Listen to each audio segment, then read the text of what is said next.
One Sunday morning in early 1800 in Spanish Florida, there were English settlers that were about to harvest their land. Well, due to the warm climate, their season of harvesting was a bit different. Normally they had to wait a bit longer, but they could harvest already. So Joe, one of the farmers, sent out his English servants, who were also British migrants from the south of England, to harvest his land. And there's plenty of harvest. There's a group of 10 young men that encounter a field with green berries. And one of them says, "Guys, there are green berries here. And let's harvest them." Then one tells him, "Hold on a minute. Those green berries are not part of the harvest. Only corn is." And then one of them says, "You know what? My grandfather used to say, when berries are red, they're ready to eat. These ones still need to remain." And, well, the 10 young men returned to Joe and they told Joe about the field with berries. Joe didn't know about anything and he told them, "If you want, you can have it. I didn't plant it, but if it's there, hey, it's free of charge." Joe was only concerned with his corn. The next day, the men go there.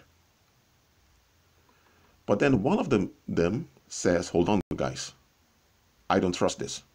The others tell him, "Why not? What's going on?" Old Joe didn't know anything about this small field here. He's one of the richest farmers in Florida. There are like 4 rich farmers here. 3 of them are Spaniards and one of them is Old Joe.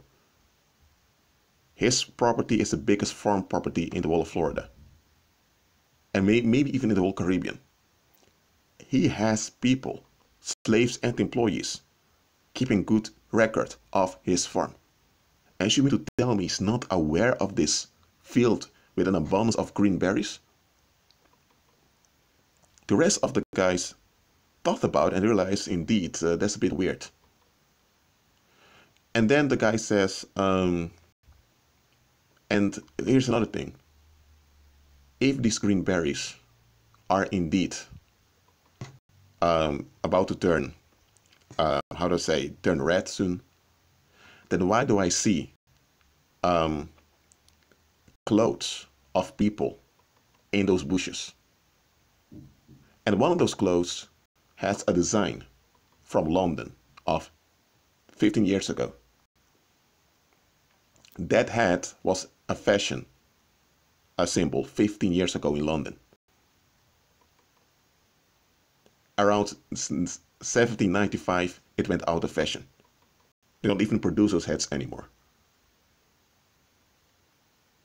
So what's going on here? This field here doesn't add up. And how and where do all these bushes and trees get the moisture to grow? Because cornfields take a lot of moisture from the soil.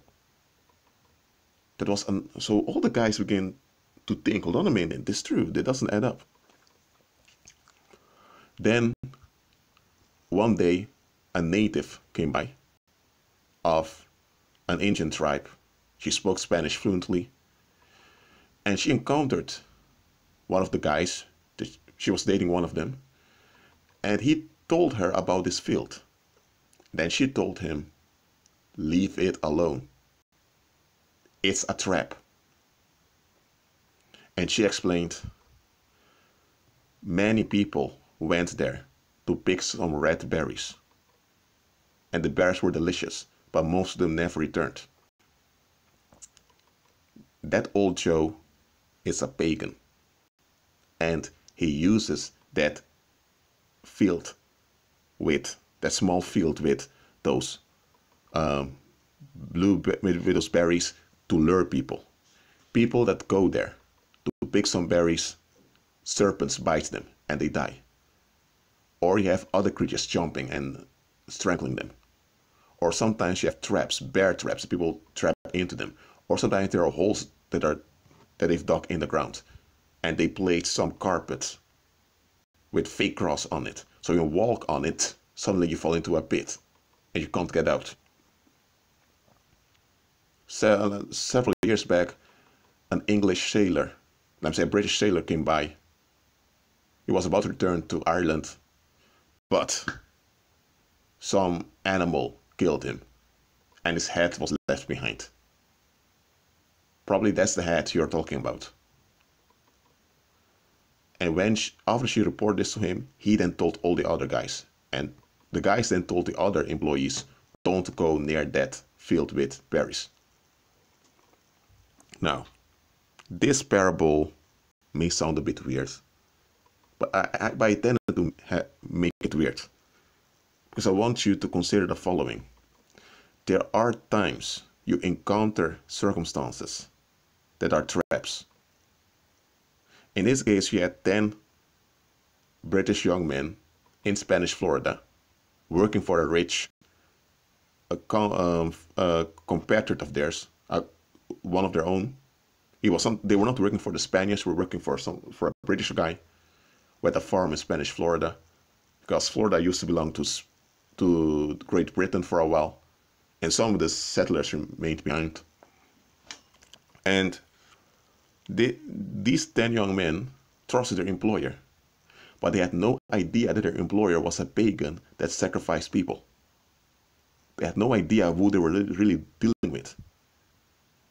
That old Joe knew that those 10 young men sooner or later would encounter that small field with those bushes and trees where a lot of berries grew. He knew they would be interested and ask why.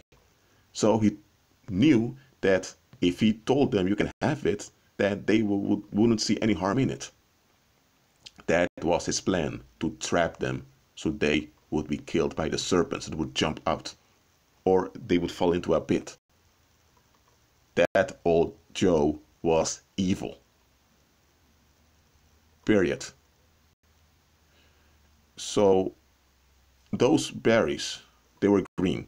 It's already a red flag, because once the bushes are full grown, the berries ought to be red. That's how it works in nature. The fact that the berries were still green instead of red shows you that something's not natural with those plants. It's a small detail, but it matters.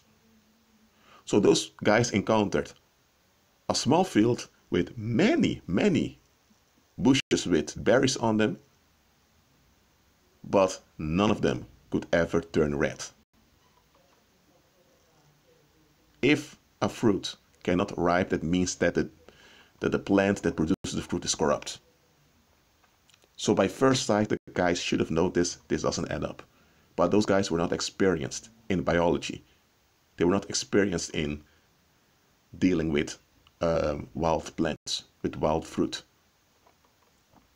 One of them learned from his grandfather that when berries are red, that you can eat them.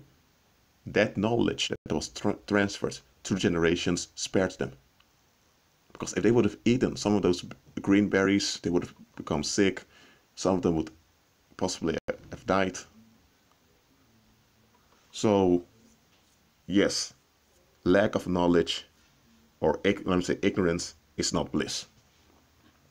Look, just like that small field with berries, there are times you encounter circumstances that draw your attention, and you think that doesn't add up, that needs to be dealt with. But hold up, it's a trap. Let me give another parable now. Let's say now that, okay, your name is Francine, and you have this friend of yours, Anne, who kicked you out of her life. She just stopped contacting you, and began to ignore you. And one time when you greeted her in public, she told you to leave her alone. Later you hear that she had a boyfriend and she was about to engage with him because she was already living with him. She didn't tell you anything. And later you also hear that she was telling all types of lies about you, complaining about you to the boyfriend. So you move on, you move to another town, you start another job. 5 years later, guess who calls you? Anne calls you.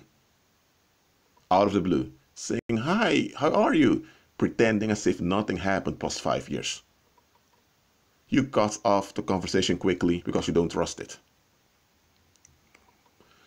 But she keeps calling you, and she decides, okay, we'll meet at Starbucks. So when you meet her at Starbucks, she has this whole story of how her ex was so terrible and how much she suffered because she thought he was the one and all of that. And she wants to pick up her life again. And, well, a whole story. And Francine tends to believe her. So she goes at home and she talks about it with her husband. And her husband tells her no. Then Francine says, "But dear, she's sorry. She can't take back what happened. She wants to move on. She wants to." The husband tells her, "Dear, why did it take her 5 years to realize she did you dirty? And by the way, she was the one that told you to leave her alone. She was the one that moved away. She was the one that deserted you, not the other way around. So why does she appear now to you as if nothing ever happened? Listen, dear, when someone does you dirty and they remove themselves from you and suddenly they reappear, expecting you to take them back unconditionally as if nothing ever happened, as if nothing has to be worked out, that is a big red flag. Now, if they were the ones that did you dirty and you look them up because you want to work things out, that's different. But it's a big red flag when someone just thinks they can reappear whenever they want and expect you to give in to their expectations." Then Francine says, "Well, that's true." And then husband says another thing. She tells you that the guy was so terrible. What about the fact that she was the one that hooked up with him? Did she took any responsibility for that? And with whom is she now? Francine says she didn't tell me. Who told you she's away from that guy?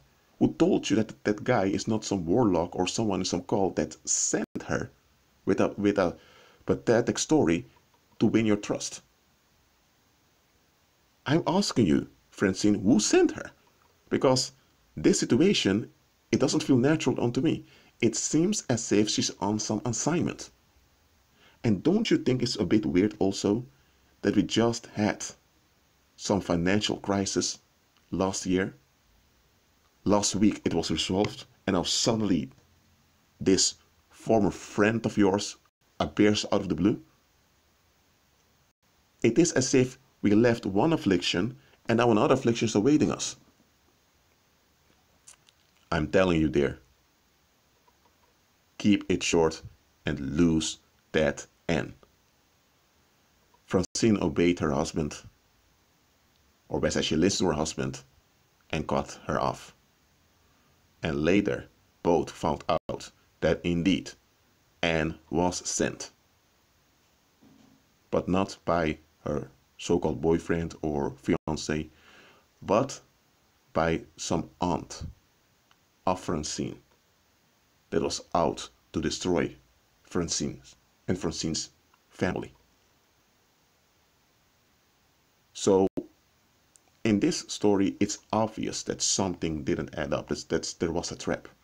Now, it happens that people can reappear in your life and they have no intention, they have no agenda, and it can be that indeed you work things out and you both move on. That can happen. I'm not saying it's not possible, but always look at the bigger picture and look at the context.